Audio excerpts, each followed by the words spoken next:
Bonjour Joséphine. Bonjour Marie-Louise. Alors, est-ce que tu peux te présenter brièvement? Comme tu l'as dit, je m'appelle Joséphine, j'habite à Vernon, donc je fais partie d'un groupe de prière du renouveau charismatique, la source de l'Éternel. Donc j'ai eu la chance aussi, ou bien la grâce de découvrir le renouveau charismatique au Sénégal quand j'y étais avant de venir vivre en France. Donc voilà.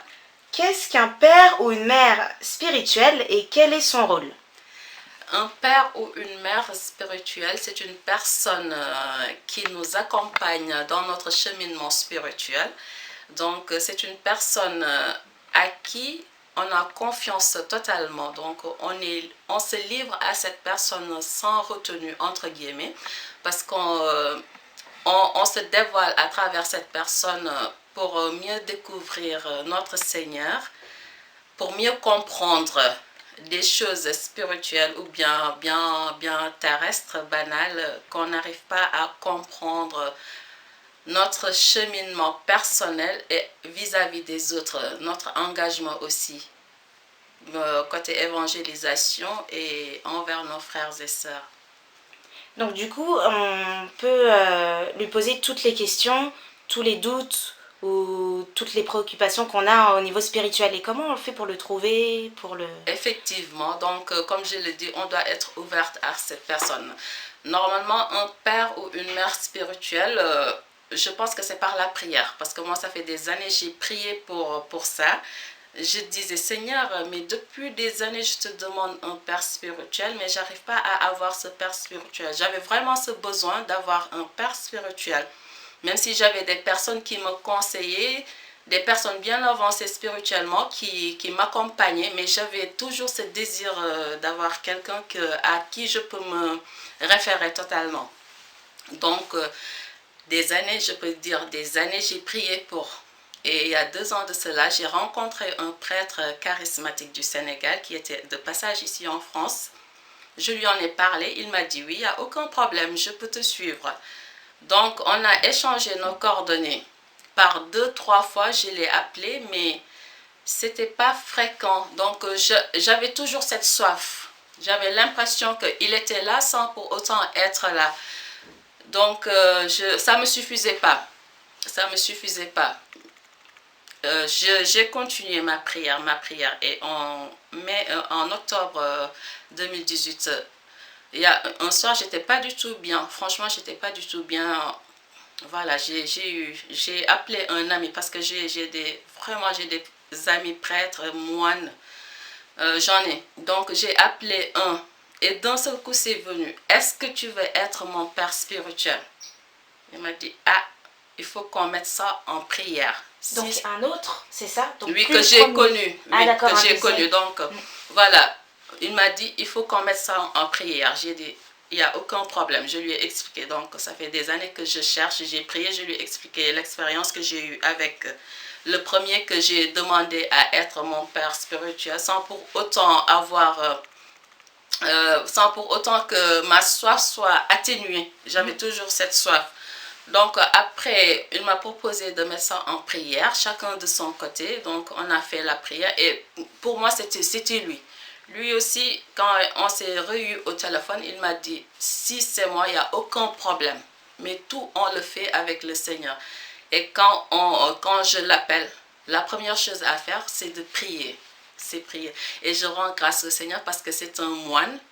Je bénis le Seigneur. C'est un moine rempli du Saint-Esprit et j'apprends beaucoup de choses avec lui. Et donc, du coup, tu lui parles souvent ou dès que tu as des doutes ou des questions ou c'est... souvent, ce qu'il m'a dit, il m'a dit, je suis un balai entre tes mains. Le balai ne peut pas balayer tout seul. Si tu as besoin, tu utilises le balai. Je suis là. Si par hasard tu m'appelles et que tu n'arrives pas à m'avoir, essaie ou bien tu me laisses un message. Dès que je suis disponible, je vais te contacter. Vu que leur rythme de vie, c'est pas pareil comme nous. Donc voilà. Mais je l'ai régulièrement et franchement, je bénis le Seigneur parce que j'apprends beaucoup de choses. Amen. Bon bah c'est bien, c'est le principal, c'est important oui, en plus. Oui. Parce que c'est vrai qu'on se pose souvent la question, le rôle. Parce Oui. que comme tu disais, tu pouvais demander à d'autres personnes, Oui, mais il y a une relation particulière et oui, il faut mettre en prière. C'est-à-dire voilà. que quand on demande, Mhm, la personne prie, mhm. toi tu pries Oui, aussi. oui. Et comment vous sentez la confirmation? En fait, tu le sens au fond de toi? Parce que franchement, je suis contente parce que voilà, pourtant je l'ai connu, ça fait 10 ans. On discutait, tout ça, mais l'idée ne m'est jamais venue qu'il pouvait être mon père spirituel.